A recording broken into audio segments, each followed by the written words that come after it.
Hello friends, success with Santosh channel में आपका एक बार फिर से स्वागत है। मैं संतोष कुमार श्रीवास्तव पॉलिटी की अगली क्लास के साथ आपके समक्ष उपस्थित हूँ। उम्मीद है आपको मेरी सारी क्लासेस समझ में आ रही होंगी। यद्यपि आप इसे बहुत कम देख रहे हैं, फिर भी आप इसे देखिए। आप देखेंगे तो निस्संदेह आपको इससे फ़ायदा मिलेगा। एक चीज़ और, मैंने आपको पहले भी बताया है कि पेट या लेखपाल या टेट या सुपर टेट के एग्ज़ाम से पहले या जो भी वनडे एग्ज़ाम्स आते हैं उनसे पहले 15 से 20 दिन पहले हम एक वन लाइनर की सीरीज जो हमने आपको पढ़ाया है या जो परीक्षा में आने वाले प्रश्न हैं उनकी वन लाइनर सीरीज़ कम समय में रिवीजन के लिए आपके साथ लेकर आएंगे, आपके समक्ष लेकर आएंगे, ताकि जो चीज़ें आपकी छूटी हुई हैं, क्योंकि सिलेबस हो सकता है तब तक कंप्लीट ना हो पाए, लेकिन हम आपको उसको इस तरह से बता देंगे कि लगभग आपका पूरा सिलेबस भी कवर हो जाएगा और बहुत सारे 70 से 80% क्वेश्चन भी आपको उसी में से जो के त्यों मिल जाएंगे। तो आज का क्लास शुरू करने से पहले आप हमारे चैनल को लाइक, सब्सक्राइब और शेयर कीजिए। बेल आइकन को दबाइए ताकि आपको नोटिफिकेशन मिलता रहे। तो आइए आज शुरू करते हैं पॉलिटी की अगली क्लास 1861 का भारत परिषद अधिनियम। ध्यान दीजिएगा, इससे पहले मैंने आपको बताया था कि 1858 में ही जो है भारत ब्रिटिश के अधीन हो गया था। ब्रिटिश की बहुत सारी चीज़ें यहाँ पे शुरू हो चुकी थी। तो 1858 में हमने कुछ अधिनियम पढ़े थे। फिर 3 ही साल में 1861 में अधिनियम लाने की आवश्यकता क्यों पड़ी? क्योंकि वो भारतीयों को या यहाँ व्याप्त असंतोष को दूर करना चाहते थे।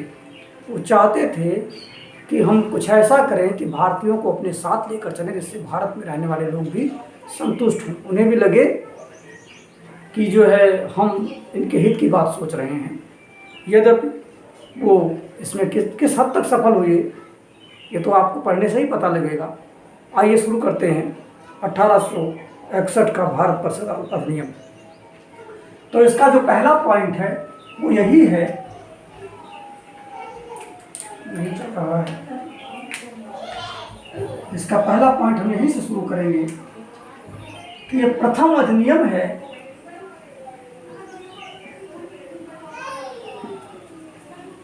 यह ऐसा प्रथम अधिनियम था जिसमें सहयोग की नीति के तहत सहयोग की नीति के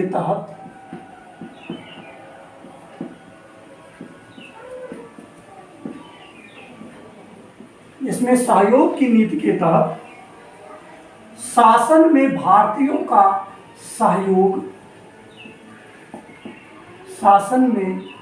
भारतीयों का सहयोग लिया जाना प्रारंभ हुआ। अब आपसे प्रश्न पूछ लिया जाए कि किस एक्ट के तहत सबसे पहले ब्रिटिश शासन ने सहयोग की नीति अपनाई या भारत शासन में भारत के सहयोग की नीति अपनाई? तो आपका उत्तर हो जाएगा 1861 का भारत परिषद अधिनियम। देखिए, जो ये काउंसिल है ये तीन नियम इसके बनाए गए थे। एक तो 1861 में बनाया गया था, दूसरा 1892 और तीसरा 1909। ये 3 भारत परिषद अधिनियम है जिसे धीरे धीरे भारतीयों के अनुकूल बनाए जाने की कोशिश की जा रही थी। यद्यपि इसमें ये कितने सफल हुए तो आप पढ़ करके ही जान पाएंगे। तो पहला आपने ये देख लिया कि इनका जो पॉलिसी था वो क्या था कि ये भारतीयों से सहयोग लिया जाए, शासन में भारतीयों का सहयोग लिया जाए, जिससे यहाँ के लोग भी संतुष्ट हों। यद्यपि ये इसमें किस हद तक सफल होते हैं ये तो अभी आपको पता ही लगेगा। अब देखिए अगला पॉइंट क्या है, केंद्र में विधान परिषद। केंद्र में विधान परिषद।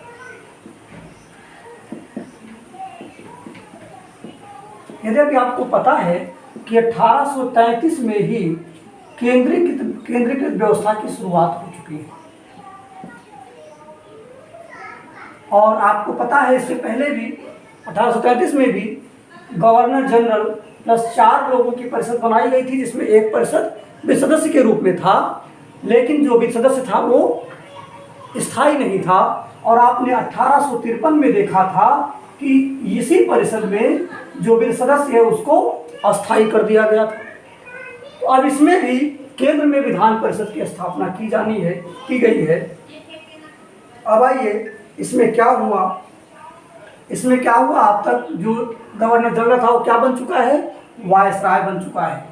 तो अब क्या किया जाएगा कि वायसराय क्या करेगा, अब इसमें 4 के बजाय 5 सदस्य होंगे इसकी कार्यकारिणी में। इसके कार्यकारिणी में कितने सदस्य होंगे, वायसराय प्लस 5 सदस्य होंगे इसकी कार्यकारिणी में। यहां से वायसराय को और अधिक शक्तिशाली बनाने का प्रोसेस शुरू किया जा रहा है। और क्या होगा,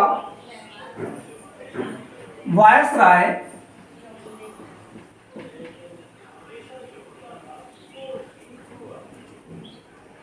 अपनी परिषद में, यहां से चूंकि भारतीयों की भागीदारी शुरू करनी है, तो अपनी परिषद में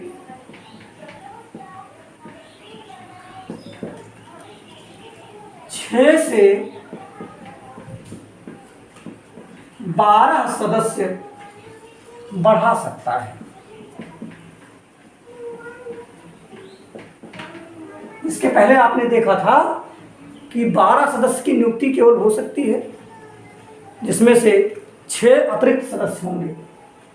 6 अतिरिक्त सदस्य होंगे, लेकिन अब इसकी संख्या 6 से बढ़ाकर कितनी कर दी गई, 12। मतलब 6 से 12 सदस्य तक कौन नियुक्त कर सकता है, वायसराय नियुक्त कर सकता है। ये वायसराय को पावर दिया गया।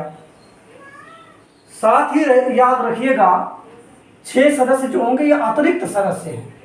अतिरिक्त याद रखिएगा, क्योंकि अतिरिक्त का मतलब क्या होता है, किसी बुक में ये लिखा रहेगा गैर सरकारी। इसका क्या अर्थ है, गैर सरकारी। तो इसलिए इसको ध्यान दीजिएगा कि जो वायसराय है अपनी परिषद में 6 से 12 अतिरिक्त सदस्य को बढ़ा सकता है। अब देखिए जो अतिरिक्त सदस्य बढ़ेंगे ये क्या कर सकते हैं, अतिरिक्त सदस्य का क्या कार्य होगा। हालांकि इसके पहले भी हमने आपको बताया था, ये क्या करेंगे, विधि बनाने में सहयोग करेंगे। विधि बनाने में सहयोग करेंगे। विधि बनाने में सहयोग करेंगे तो आपने पिछली बार भी देखा था, लेकिन इनकी शक्तियां सीमित रहेंगी। इनकी शक्तियां सीमित रहेंगी। याद रहे, एक झुंझुना पकड़ा दिया है कि लोग खुश रहे कि हाँ हमने शामिल कर लिया है, लेकिन इनकी शक्तियों को बांध दिया गया है, सीमित कर दिया गया है। अब इसमें चूंकि इसमें सहयोग की नीति के तहत भारतीयों का सहयोग भी चाहिए, इसीलिए जो 6 सदस्य उसने शामिल किए उसमें 3 भारतीय सदस्य भी शामिल किए गए। और ये 3 भारतीय सदस्य कौन से थे, ये 3 भारतीय सदस्य कौन थे, ये प्रश्न पूछा जाता है, तो उसको याद रखिएगा। एक तो थे पटियाला के राजा, एक थे बनारस के राजा, एक थे पटियाला के राजा, एक थे बनारस के राजा,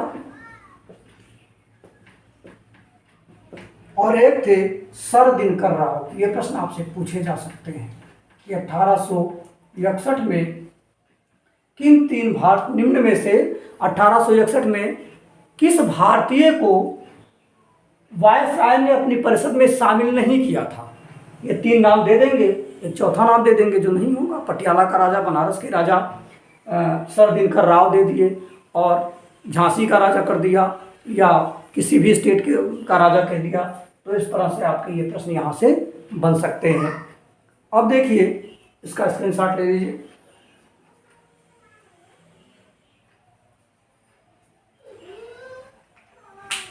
अब देखिए, अब यहां से फिर हम देखेंगे वायसराय की शक्तियों के बारे में। इसको मिटा देते हैं। अब यहां से हम देखेंगे वायसराय की शक्तियों के बारे में कि वायसराय को कौन सी शक्तियां दी गई हैं। आइए उसका अध्ययन करें। अब आइए अध्ययन करते हैं वायसराय की शक्तियों के बारे में।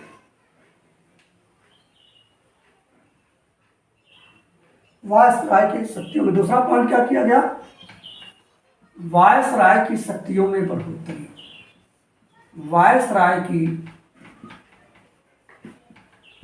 शक्तियों में बढ़ोतरी।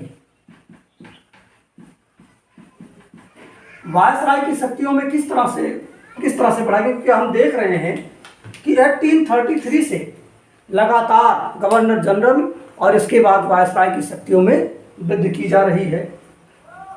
तो सबसे पहला यह प्रश्न बहुत बार पूछा गया है कि किस अधिनियम के तहत या किस भारत परिषद अधिनियम के तहत वायसराय को अध्यादेश जारी करने की शक्ति प्रदान की गई। तो वो 1861 का अधिनियम है जिसमें वायसराय को अधिनियम जारी करने की शक्ति प्रदान की गई है। तो आइए देखते हैं वायसराय को अध्यादेश जारी करने की शक्ति प्रदान की गई है। वायसराय को अध्यादेश जारी करने की शक्ति प्रदान की गई। याद रहे, जैसे आजकल राष्ट्रपति अध्यादेश को जारी कर सकता है, ठीक उसी प्रकार वायसराय को अध्यादेश जारी करने की शक्ति प्रदान की गई। लेकिन ये 6 महीने तक ही वैध थी। ये अध्यादेश 6 महीने तक ही वैध था। साथ ही और क्या किया गया? वायसराय को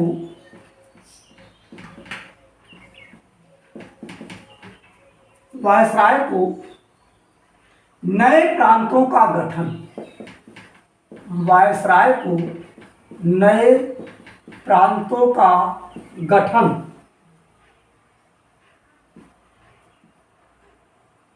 प्रांतों की सीमाओं में परिवर्तन, प्रांतों की सीमाओं में परिवर्तन। यद्यपि यह अधिकार 1865 में होगा, लेकिन यह 1861 भारत परिषद अधिनियम के तहत ही शामिल होगा। परिवर्तन, साथ ही जो नए प्रांत बनाएंगे उसमें प्रशासकों की नियुक्ति का पावर भी दिया गया। यौन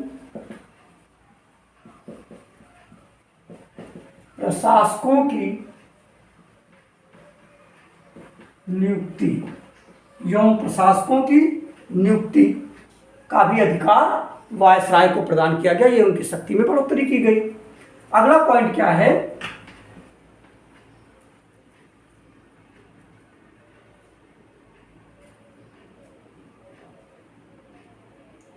वायसराय परिषद की कार्यवाही के बिना, परिषद की कार्यवाही के बिना भी नियम बना सकता है। के बिना भी नियम बना सकता था। अगर जो मीटिंग नहीं हो पा रही है परिषद की, तो भी अगर जो ये चाहे वायसराय तो नियम बना सकता था। अगला, अब देखिए इसका प्रयोग कब किया? इस नियम का प्रयोग क्या, किस आधार, किस लिए किया गया? तो लॉर्ड कैनिंग ने इसके पहले भी विभागीय प्रणाली की स्थापना की थी, लॉर्ड कैनिंग ने। तो अब क्या किया कि लॉर्ड कैनिंग ने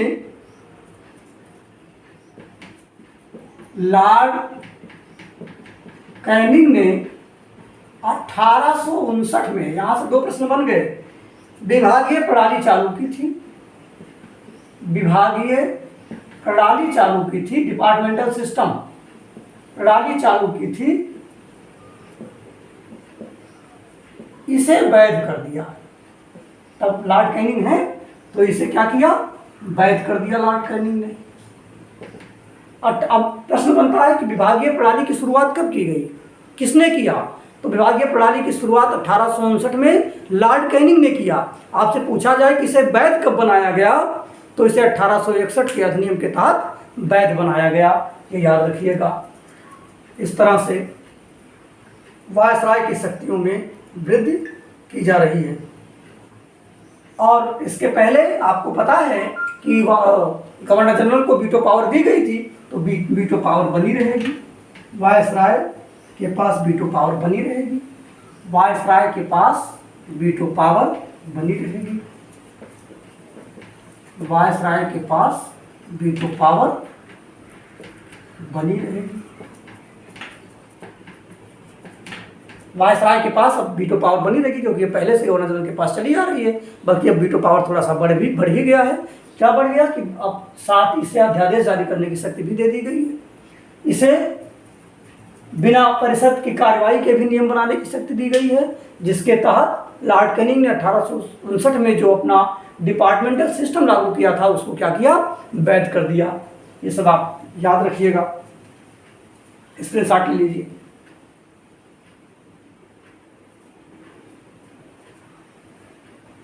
स्क्रीनशॉट ले लिया। अब इसमें और जो मुख्य पॉइंट है, जो सबसे ज्यादा परीक्षा में पूछा जाने वाला पॉइंट है, जो सबसे अधिक परीक्षा में पूछा जाने वाला पॉइंट है, वो क्या है? तो वो पॉइंट है विकेंद्रीकरण का प्रारंभ। 1861 के भारत परिषद अधिनियम से विकेंद्रीकरण प्रारंभ हो जाता है। विकेंद्रीकरण का प्रारंभ, विकेंद्रीकरण का प्रारंभ, यहीं से विकेंद्रीकरण की शुरुआत हो जाती है। तो क्या शुरुआत होती है विकेंद्रीकरण की? क्या विकेंद्रीकरण में क्या किया जाता है कि सबसे पहले तो क्या होगा कि प्रांतों को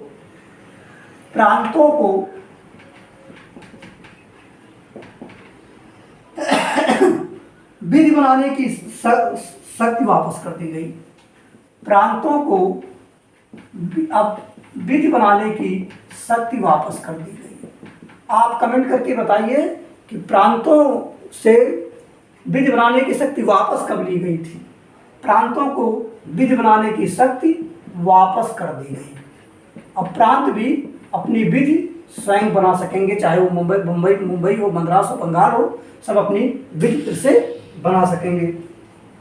साथ ही एक चीज और इसमें लगा दिया गया, लेकिन क्योंकि वायसराय की शक्ति में वृद्धि हो गई है ना, लेकिन प्रांतीय विधियों को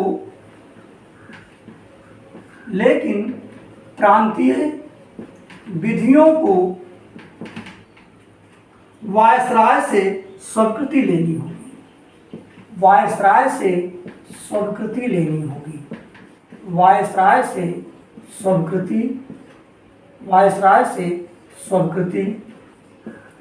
लेनी होगी। इस तरह से अब देखिए, मद्रा प्रांतों के बारे में देख लीजिए कुछ चीज़, क्योंकि यहाँ से प्रांतों के बारे में बहुत प्रश्न पूछे जाते हैं। केंद्रीकृत व्यवस्था, केंद्र का और प्रांत के बारे में बहुत सारे प्रश्न पूछे जाते हैं। तो देखिए 1861 में क्या किया गया, प्रांतों को विधि बनाने की शक्ति दी गई। प्रांतों को विधि बनाने की शक्ति दी गई। अब क्या किया गया, 1919 में प्रांतों में द्वैध शासन लागू किया गया और 1935 में इन्हें स्वायत्तता दी गई। प्रांतों को स्वायत्तता प्रदान की गई। प्रांतों को स्वायत्तता प्रदान की गई और इसी के साथ तहत 1937 में प्रांतों में क्या हुए थे, चुनाव संपन्न हुए थे। इसी के तहत जब प्रांतों को स्वायत्तता दी गई तो 1937 में चुनाव संपन्न हुए थे।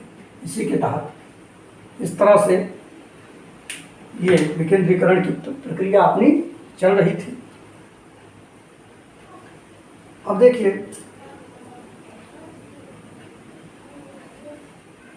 अगर जो मुख्य रूप से हम देखें तो मुख्य रूप से इसमें तीन बातें शामिल होती हैं। मुख्य रूप से इसमें तीन बातें शामिल होती हैं।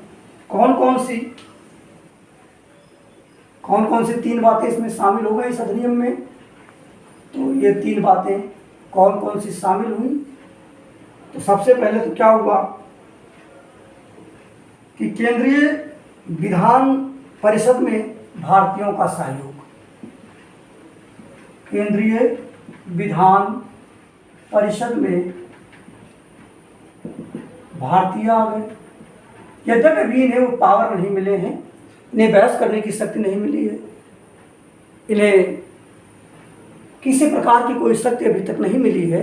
ये आगे मिलेगी, हम देखेंगे कैसे कैसे आगे इनको भी शक्ति दी जाती है। दूसरा क्या हुआ? विकेंद्रीकरण हो गया। 3 मुख्य बातें यहाँ से निकल कर आई। और तीसरा, वायसराय को अध्यादेश जारी करने की शक्ति, वायसराय को अध्यादेश जारी करने की शक्ति। ये 3 प्रश्न लगातार पूछे गए हैं, इसीलिए हमने आपको इसको समरी के रूप में दिखाया है। केंद्रीय विधान परिषद में भारतीय आ गए, वायसराय को अध्यादेश जारी करने की शक्ति मिल गई, और क्या हुआ? विकेंद्रीकरण का प्रारंभ हो गया। ये 3 प्रश्न 1861 के एक्ट से सबसे अधिक बार पूछे गए हैं, और जितने प्रश्न पूछे जा सकते हैं वो सारे के सारे पॉइंट हमने आपको बता दिए हैं इस एक्ट में। वो सारे के सारे पॉइंट हमने आपको इस एक्ट में बता दिया है। इस तरह से हमारा 1861 का एक्ट समाप्त होता है। अब इसमें कुछ चीज़ें और नोट कर लीजिए, कुछ चीज़ें यहीं पे और नोट कर लीजिए, ताकि हम आगे आपको 1892 का एक्ट सीधे पढ़ाएं। इसको मिटा देते हैं। तो आइए कुछ पॉइंट और नोट कर लीजिए यहाँ पे।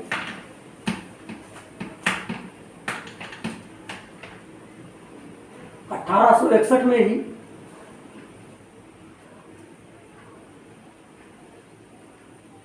अगर जो आपसे ये कभी प्रश्न पूछ लिया जाए, अगर जो आपसे ये प्रश्न पूछ लिया जाए कि किस मामले में ज़्यादा पावर दी गई है केंद्रीय सरकार को, तो केंद्रीय सरकार को सार्वजनिक ऋण, वित्त, मुद्रा, डाक एवं तार आदि के संबंध में प्रांतीय सरकार से अधिक अधिकार प्रदान कर दिए गए थे।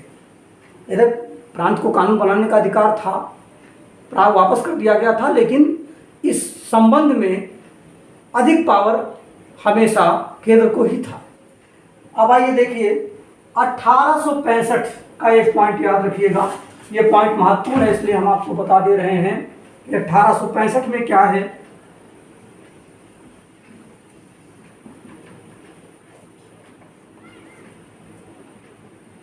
गवर्नर वायसराय के विधायी शक्ति, वायसराय के विधायी शक्ति में वृद्धि कर दी गई, विधायी शक्ति में वृद्धि कर दी गई। और क्या हुआ?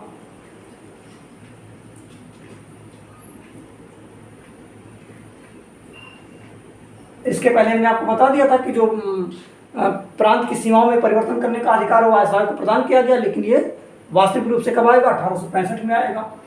अगला है 1869 में क्या हुआ? 1869। ये सब भी एक छोटे छोटे अधिनियम हैं। तो इसमें क्या किया गया?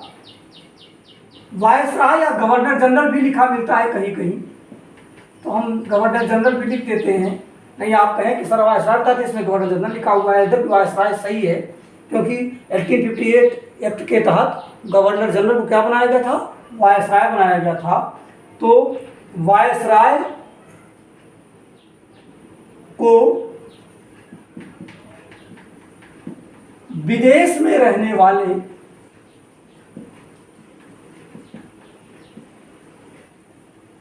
भारतीयों के संबंध में कानून बनाने का अधिकार प्रदान किया गया। विदेशों में रहने वाले भारतीयों के संबंध में कानून बनाने का अधिकार प्रदान किया गया। तो यद्यपि ये प्रश्न पूछे नहीं गए हैं, लेकिन कभी भी पूछे जा सकते हैं। सबके संबंध में कानून बनाने का अधिकार प्रदान किया गया। ये छोटी छोटी चीज़ें हैं, प्रायः जल्दी किसी बुक में मिलती भी नहीं है। और अब 1876 का शाही उपाधि अधिनियम, शाही उपाधि अधिनियम, इस अधिनियम की क्या विशेषता थी? मुख्य रूप से औपचारिक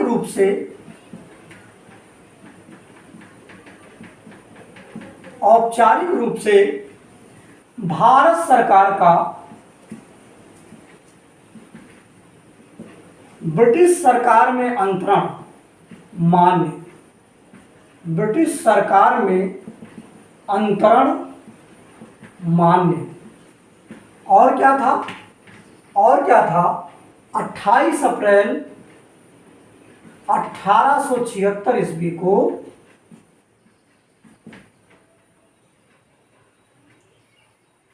एक घोषणा द्वारा महारानी विक्टोरिया को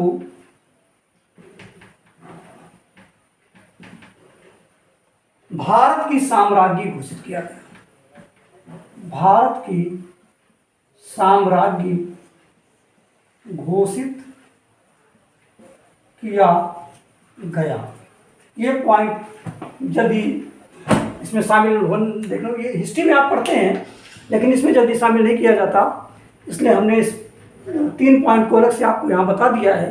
अब आप अगली क्लास में 1892 का एक्ट पढ़ेंगे। 1892 का एक्ट हम अब जब भारत का संवैधानिक इतिहास कंप्लीट कर लेंगे तो हम टेट, लेखपाल, बीडीओ, सुपर टेट और टेट के लिए इसमें से जो प्रश्न बन सकते हैं उसकी एक समरी एक ही क्लास में पूरे भारत के संवैधानिक विकास को हम लेकर आएंगे।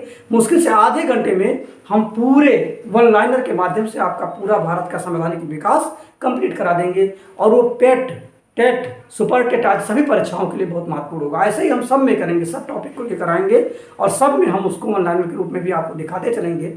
यदि परीक्षा के समय आप केवल उसको देखकर चले जाएं तो भी आप अच्छे से अच्छा नंबर गेन कर सकें। आज की क्लास में बस इतना ही। हमारे चैनल को लाइक, सब्सक्राइब और शेयर कीजिए। बेल आइकन के बटन को दबाइए जिससे आपको नोटिफिकेशन मिलता रहे और अगले क्लास के लिए वेट कीजिए। अगले क्लास में फिर हम हाजिर होंगे, आपके समक्ष उपस्थित होंगे। धन्यवाद।